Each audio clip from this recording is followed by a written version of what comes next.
जय गुरुदेव।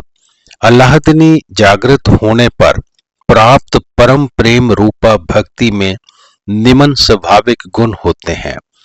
1 नंबर, गुण रहित अर्थात ईश्वरीय शक्ति गुणों के अंदर तो कार्य करती है किंतु स्वयं गुणों के प्रभाव से रहित होती है। निराकार ईश्वर जब साकार होता है तब भी अपने निराकार स्वरूप का त्याग नहीं करता। माया अथवा गुणों के अंतर्गत आने पर वह माया में आभासित तो होता है किंतु परिवर्तित नहीं होता।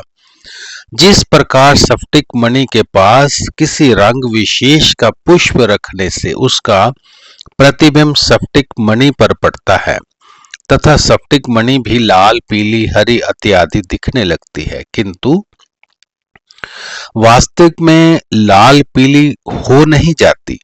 इसी प्रकार आत्मा की चैतन्य शक्ति चित्त के तादात्म्य में आने पर चित्त के प्रभावी संस्कारों, वासनाओं, वृत्तियों एवं गुणों के संयोग में आने पर वैसी आभासित तो होती है तथा उसकी क्रियाएं भी उन गुणों के अनुरूप होती हैं किंतु शक्ति स्वयं इन सब से अप्रभावित तथा अछूती रहती है। नंबर 2, कामना रहित परम प्रेम रूपा भक्ति प्राप्त होने पर चैतन्य शक्ति जगत में अपने द्वारा निर्मित तथा प्रसारित विषय संपत्ति को समेटने का कार्य आरंभ करती है। कामनाएं, इच्छाएं जगत में प्रसार को बढ़ाने का कारण होती हैं। शक्ति की अंतर्मुखी होने पर यह प्रसार कम होता जाता है अर्थात चित्त में विद्यमान कामनाएं समाप्त होती जाती हैं। नंबर 3, प्रतिशन वर्धमान अल्लाहदनी जागृत होने के पश्चात यदि साधक शक्ति की क्रियाओं में शारीरिक अथवा मानसिक हस्तक्षेप ना करे तथा उसे स्वतंत्र रूप में विकसित होने का अवसर प्रदान करे एवं नित्य निरंतर यथासंभव अधिक से अधिक साधना करे तो शक्ति प्रतिक्षण विकसित होती जाती है अर्थात शक्ति पर पड़ा संस्कारों तथा क्लेशों का बोझ कम होता जाता है और शक्ति अधिक उभर कर चित्त में आनंद एवं ज्ञान का प्रकाश फैलाती जाती है। नंबर 4, अविच्छिन्न अंतर शक्ति कभी क्षीण नहीं होती। विच्छिन्न उपचारिकता प्रयोग है। शक्ति ना तो विकसित होती है और ना ही क्षीण होती है। शक्ति के विकसित होने का अर्थ संस्कारों के क्षय होने पर शक्ति का हल्की हो जाना है। संस्कारों के बढ़ने पर शक्ति भारी या स्थूल हो जाती है। अल्लाहदीनी शक्ति अंतर्मुखी आत्माभिमुखी जागृत होकर जब बढ़ती है तब चित्त में संचित संस्कारों को क्षीण करती हुई ऊपर चढ़ती है। ऐसी अवस्था में संस्कार संचय का कोई प्रश्न ही नहीं। यदि साधक कामना रहित होकर तथा श्रद्धा प्रेम से युक्त होकर साधन रत रहे तो शक्ति का कभी हताश नहीं होता। विपरीत संस्कारों के उभरने तथा विपरीत क्रियाओं के प्रकट होने पर ऐसा आभास अवश्य होता है कि साधक जगदभिमुखी नीचे की ओर जा रहा है किंतु ध्यान से देखने पर यह बात स्पष्ट हो जाती है कि शक्ति की ही क्रियाएं हैं जो चित्त शुद्धि के लिए प्रकट होती हैं। नंबर 5, सूक्ष्मतर परम प्रेम रूपा भक्ति का आधार चैतन्य है। चैतन्य ही जगत के रूप में प्रकट होकर स्थूलता ग्रहण करता है। जब तक शक्ति का प्रवाह जगत विमुखी प्रसव क्रम में रहता है तब तक वह स्थूलता की ओर क्षीण होती रहती है। प्रति प्रसव क्रम में अंतर्मुखी जागृत होने पर वह स्थूलता से सूक्ष्मता की ओर बढ़ती है और जैसे जैसे संस्कार क्षीण होते जाते हैं सूक्ष्म से सूक्ष्मतम स्तरों पर जाती है। नंबर 6, अनुभव रूप अल्लाहदनी शक्ति अंतर्मुखी जागृत होकर चित्त में संचित संस्कारों वासनाओं के अनुरूप कार्य आरंभ कर देती है। ये कार्य मन की इच्छा से स्वतंत्र होता है। शक्ति के इस कार्य को क्रिया कहा जाता है, क्योंकि क्रिया में कर्तापन का भाव नहीं होता, वरना चित्त में दृष्टा भाव उत्पन्न हो जाता है। तब शक्ति विभिन्न प्रकार की क्रियाएं करती है। ये क्रियाएं साधक अपनी ओर से नहीं करता, वरना अपने अंतर में स्वतः होती हुई अनुभव करता है। जब तक जीव जगत में आसक्त एवं आकर्षित रहता है, उसकी वृत्ति चंचल बनी रहती है। उसके समक्ष जगत के अनेक विषय रहते हैं, अतः अपनी एकाग्रता का विषय बड़ी शीघ्रता पूर्वक परिवर्तित करता रहता है। उसके चित्त का प्रेम, परिवार, संपत्ति, घर बार, खेती, सुख साधन सामग्री, यश अपयश, शरीर इत्यादि अनेकों विषयों में विभक्त रहता है। इसीलिए सामर्थ्य रामदास ने कहा है, जिस मनुष्य की वृत्ति जगत में चंचल होती है वे विभक्त होता है, किंतु जब उसकी अंतर्मुखी शक्ति जागृत होकर जगत में निर्मित अपने कार्य को समेटती एवं चित्त में वासनाओं विकारों को क्षीण करती हुई आत्माभिमुखी अग्रसर होती है, तो वही विभक्त मनुष्य भक्त हो जाता है। शक्ति के जगत विमुखी प्रवाह को प्रसव कर्म तथा अंतर्मुखी प्रवाह को प्रति प्रसव कर्म कहा जाता है। तब शक्ति का चक्र उल्टा घूमने लगता है। संस्कार संचय करने के स्थान पर वह संस्कार क्षय करना आरंभ कर देती है। साथ ही वासनाएं एवं विकार भी तनु होने लगते हैं। संस्कारों के क्षय होने पर बुद्धि पर पड़ा अविद्या का आवरण, जिसके कारण बुद्धि का विपरीत विचार आरंभ हो गया था, पतला पड़ने लगता है। शक्ति प्रति प्रसव कर्म में आत्मा की ओर बढ़ते और चित्त एवं चैतन्य के तादात्म्य को तोड़ते हुए आत्मा में लौट जाती है। इसी को जड़ एवं चेतन की ग्रंथि खुल जाना कहा जाता है। वेदांत में इसको चिज्जड़ ग्रंथि कहते हैं, अर्थात आत्मा की चैतन्य शक्ति का चित्त की जड़ता के साथ तादात्म्य होने पर दोनों ऐसी अभिन्न अवस्था में आभासित होते हैं कि उसका भिन्नत्व सर्वथा ढक जाता है। तब इन दोनों की ऐसी अभिन्नता उदय होती है कि लाख प्रयत्न करने पर भी भिन्नत्व अनुभव नहीं होता। जड़ और चेतन की ग्रंथि खुल जाने पर जड़ चित्त पूर्ववत जड़ हो जाता है। उसकी सभी कार्यशीलता समाप्त हो जाती है। इंद्रियों के साथ संजोग होने पर जगत का अनुभव उस पर प्रतिबिंबित होना बंद हो जाता है। जगत उसके समक्ष हो अथवा उसका अभाव हो, दोनों ही स्थितियों में तब चित्त पर कोई प्रभाव नहीं पड़ता, क्योंकि जगत के भाव तथा अभाव का ज्ञान प्राप्त करने वाला यंत्र चित्त निरुद्ध होकर कार्य करना बंद कर देता है।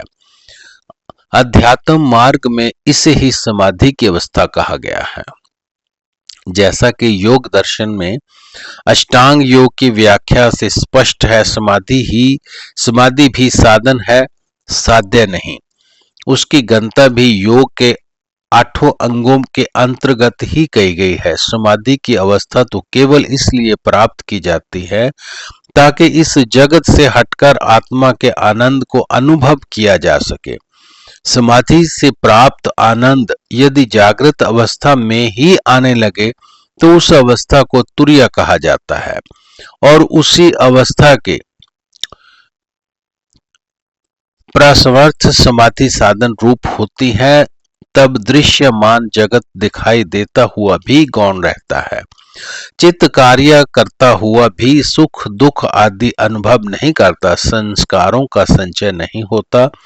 जागृत में भी समाधि का आनंद लूटने के लिए ये सब अध्यात्म मार्ग की साधनाएं हैं। अल्लाहदनी शक्ति जो पराशक्ति कुंडलिनी का भक्ति मार्गीय नाम मंत्र मात्र है, उसके जागृत एवं क्रियाशीला होने पर साधक के चित्त एवं शरीर में वही क्रियाएं अनुभव में आती हैं जो उस शक्ति को कुंडलिनी का नाम देने वाले अनुभव करते हैं। जब चित्त में संस्कारों संस्कार भावों एवं रसों के रूप में परिणत होकर क्रियाओं का रूप धारण करते हैं तो साधक का हृदय गदगद हो जाता है। भगवत प्रेम में अश्रुपात, हंसना, गाना, चिल्लाना, नाचना आदि होने लगता है एवं उसका प्रभाव शरीर पर भी पड़ता है। इसे भक्ति मार्ग की क्रियाएं कहा जाता है। जब शक्ति की क्रियाएं मन एवं शरीर के आधार पर घटित होती हैं तो उसे योग मार्ग की क्रियाएं कहा जाता है। वेदांत में उस शक्ति को प्रज्ञान का नाम देकर अंतर्मुखी क्रियाशीला बनाया जाता है। वही पराशक्ति बुद्धि के आधार पर क्रियाशीला होती है तो उसकी क्रिया को ज्ञान योग की क्रिया कहा जाता है। ये सभी साधनाएं, उपासनाएं, अनुभूतियां तभी तक संभव होती हैं जब तक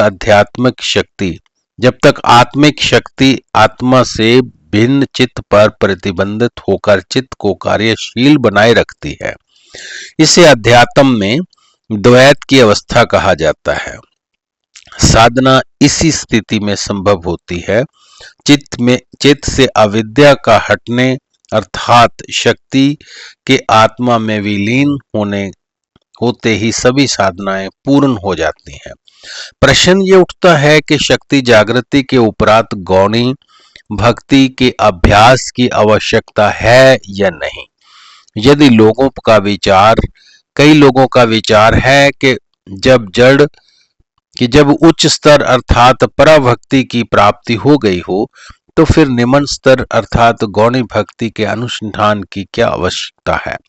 ऐसे विद्वानों की बात को एकदम अमान्य भी नहीं किया जा सकता। उसकी कोई विशेष आवश्यकता भी नहीं है क्योंकि चित्त शुद्धि का शेष कार्य क्रियाओं के माध्यम से अपने आप होता रहता है। किंतु ये बात भी अपना कुछ महत्व रखती है कि जब उपवास, कीर्तन, पूजन आदि गौणी भक्ति के जिन अंगों का साधक पहले से ही अनुसंधान करता चला आ रहा होता है उसके प्रति भाव एकदम समाप्त कर देना असंभव होता है।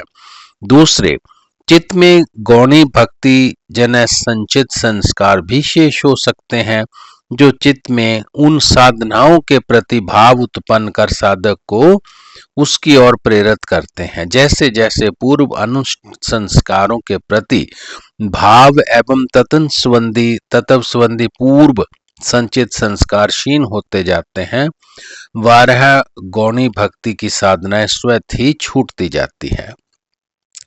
कीर्तन, भजन, जप,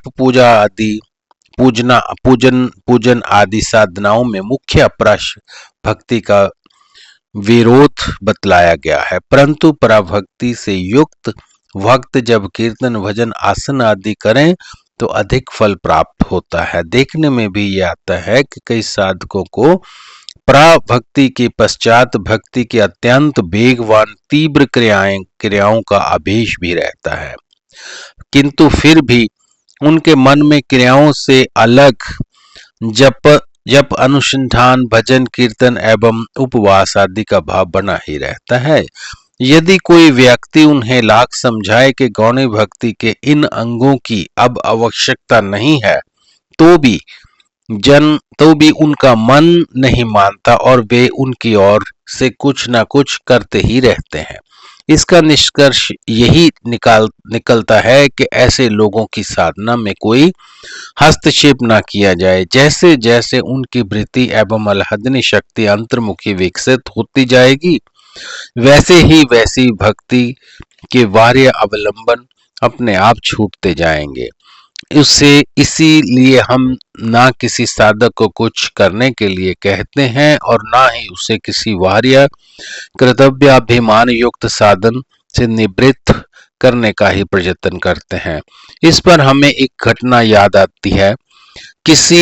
हम किसी नगर में गए तो वहां एक पति ने हमसे अपनी पत्नी की शिकायत की कि भगवत विग्रह का पूजन आदि नहीं करती। हमने उसकी पत्नी से पूछा, तुम्हारे पति कोई बुरी बात तो कहते नहीं, फिर तुम भगवान की पूजा क्यों नहीं करती? जबकि तुम्हारे पति के अनुसार पहले तो तुम इन बातों में बहुत अधिक रुचि लेती थी। उसकी पत्नी ने उत्तर दिया, क्या करूं, मैं भी विवश हूं। पूजा करने बैठती हूं तो बैठी ही रह जाती हूं।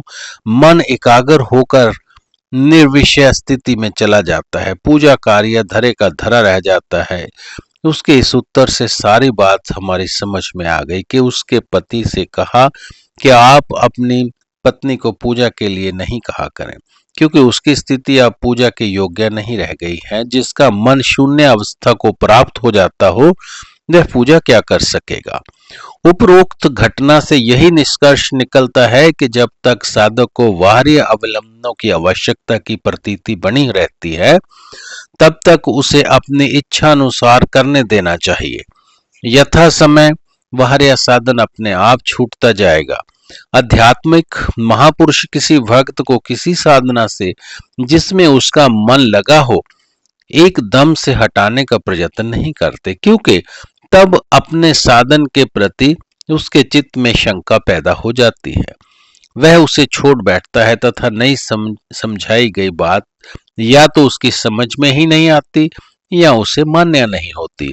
परमानेंट वह उसमें चल ही नहीं पाता। अतः महापुरुष उसे इस प्रकार समझाते हैं, देखो, जो कुछ भी आप कर रहे हैं वह सब अति उत्तम है, करते रहो। इसके आगे भी आपको चलना है। उसके आगे और बातें भी है जिन पर आपका यथा समय ध्यान देना है।